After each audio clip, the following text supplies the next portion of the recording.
Hey, Apologetics class. I just wanted to check in with you guys before we have our test tomorrow. Everybody seems to be doing pretty well this week with their workload.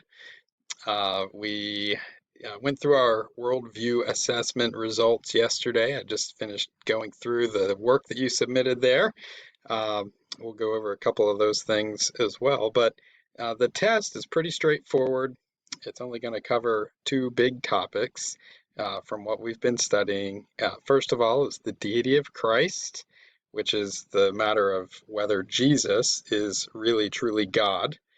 And so be prepared to go through all the different evidences for the argument by truth. Be prepared to answer the unbelieving kinds of statements and all of those details. That was mostly what was on the quiz last week. And then the newer material covers the resurrection of Christ. Um, there has been some confusion on assignments, I've noticed, where people are blurring the categories together. They are related, right? If Jesus is God, it makes sense that he's risen from the dead. If you're not God, you couldn't be risen from the dead. But for our test and for any of the assignments you're working on, really try to stay focused on the topic at hand. So if I ask a question about the resurrection, make sure that you are giving evidence for the resurrection and not for just Christ's deity. Even though they're related, you want to make sure you keep those categories clear, especially for a test. Um, your memory verse for the test tomorrow is taken from Acts chapter 2, verses 38 and 39. So I'm going to read that and then just talk about it briefly. It says this And Peter said to them, Repent and be baptized, every one of you, in the name of Jesus Christ, for the forgiveness of your sins, and you will receive the gift of the Holy Spirit. For the promise is for you, and for your children, and for all who are far off, everyone whom the Lord our God calls to himself. If you know the passage, it's in Acts chapter 2. This is the day of Pentecost, the day when, as many would say, the New Testament church was born. The Holy Spirit was poured out on the believers. This is after Christ had ascended to heaven, and they were waiting in Jerusalem for the Holy Spirit. And those amazing signs showed up of flames on their heads, just like how God's glory appeared in the temple in the Old Testament. And so Peter connects all the dots, right? He explains to the crowd what's gone on, but in our passage, this is at the big conclusion of his speech where he's calling the people. These are the same people that just a few weeks earlier, a couple months before, had been calling out to crucify Jesus. And so he says to repent, and each of you be baptized in the name of Christ. This is a shift to a couple of things that we're seeing in the New Testament, like baptism. In the Old Testament, when someone would enter into the covenant, when someone was a believer and believing the promises of God, they would be circumcised. Here we see baptism is given in the New Testament as that sign of covenant faithfulness, an outward sign of the inward reality in our hearts. And so he's calling the people to repent, he's calling them to be baptized. But then verse 39 really connects some dots. Peter uses the same language there, that the promise is for you and your children and all who are far off, as many as the Lord our God will call to himself. That's the same language that we hear throughout all of Scripture. When God makes a covenant promise to Abraham, the promise is for you and your children and all who are far off. And you see that over and over and over. So God's covenant promises belong to us as New Testament believers too. We have greater things than the Old Testament believers had. There's no more shedding of blood. So we have baptism instead of circumcision. We have the indwelling of the Holy Spirit in our hearts instead of having to go to a temple where it's just a shadow of the heavenly dwelling of God. We have the Holy Spirit given as a down payment of the inheritance we have in Christ. He's already with us. Even when we're self-isolating and staying away from others, God is with us as believers in Christ. So I hope that verse is an encouragement to you, that you see that your salvation is not just a personal issue between you and God. It is that, but it's part of something much grander that God has been unfolding this plan of salvation with all of his people throughout the ages. So that's what that verse is really about and why we spend a little time memorizing that one. Make sure you have that one ready um, for the test tomorrow. And as I think about it, that brings me to another side point. Last time on the quiz we gave last week, there were a couple of people who, in various classes, I don't even recall if it was anyone in your class, but there were a couple of individuals who, in the middle of their memory verse, there were verse numbers. That gave me a little hint that maybe they just copy and pasted the verse in. Use integrity, right? Take the blessing that we have in memorizing God's word. Right? That's why we do it. We're not just memorizing these verses for a grade.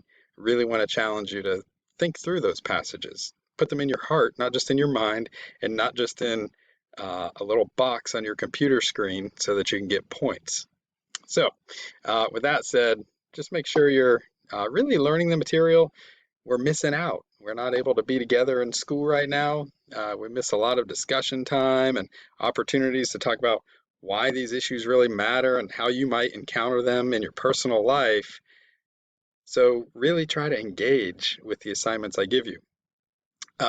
Most of you did a really good job going over the worldview assessment, going through those results. I thought that the results were pretty solid, honestly. Overall, they were in line. Some of you mentioned, hey, you were really encouraged to see, how there was great unity on all the essential, like foundational doctrines of our faith. Of course, there's, some of the questions were maybe a little difficult to understand. I wanted to hear from you what you thought of it. Uh, One of the common questions that you guys thought was a little confusing was one where it asked, do the ends justify the means? Some of you said that you didn't understand that question and didn't understand what they were asking. Really, it's just kind of a pragmatic argument. It was asking, is it okay to excuse some unfortunate ways we might try to achieve a goal? So that's what a mean is. So the end is the goal, and the means are the way you get to the goal. So here's an extreme example, which always helps us to understand it. If we said we want to eradicate Down syndrome from our society, that's a great goal, right? I think everybody on planet Earth would say that would be amazing, to have no more suffering from that that disorder, and how could we fix it? Is there some kind of medical treatment? So all of a sudden you go from the goal to, well, how do we do it? And some people have actually horrifically suggested that, well, we should just abort any baby that's ever known to have that chromosome issue. And so they say, look, we eradicated Down syndrome if they were to approve that policy. Uh, we eradicated Down syndrome. Isn't the world such a great place now? And of course, as a Christian, we would say, wait a second, the means to that end are wrong, right? You can't just kill people off and say you're doing something great. So that's what that question was getting at. Of course, you could think of lots of other applications, maybe not so extreme, but how people do sometimes excuse their behavior, and they say, well, I'm trying to do something good. I have a good end in goal, and it doesn't really matter how I get there. Of course, I think the Bible teaches us otherwise, that even the means to the ends matter. So you guys did a good job analyzing those. Most of you, anyhow. There were a couple who turned in an assignment that was maybe took you 2 minutes just to open up a Word document, type down, about 15 words total, save it, and submit it in the homework box. Uh, Unfortunately, I can't give you a passing grade for that. So make sure you're using your opportunities to engage with these assignments, not just complete them. This isn't, an exercise in who can submit the most work. I really want you to grow.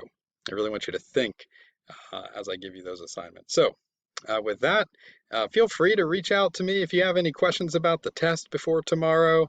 Uh, You should have all the notes posted. You can go through those, but there's really no big surprises. Know your argument by truth, your argument by folly categories. I will just say with the argument by folly, try to be clear, be detailed in your answers. Sometimes you can use some general sort of answers like, well, how do they know? What's their evidence? That might be part of your answer, but really try to engage with this hypothetical unbeliever and try to engage thoughtfully, not just with, a couple bullet points that you took off of a PowerPoint slide. I want to see that under that you've really internalized it, that you've understood it, that you can apply that in your work. So you can email me anytime if you have questions. The test will be available all day tomorrow, and I believe you have an hour to complete it. So if you have any questions about it, just reach out to me anytime. Take care.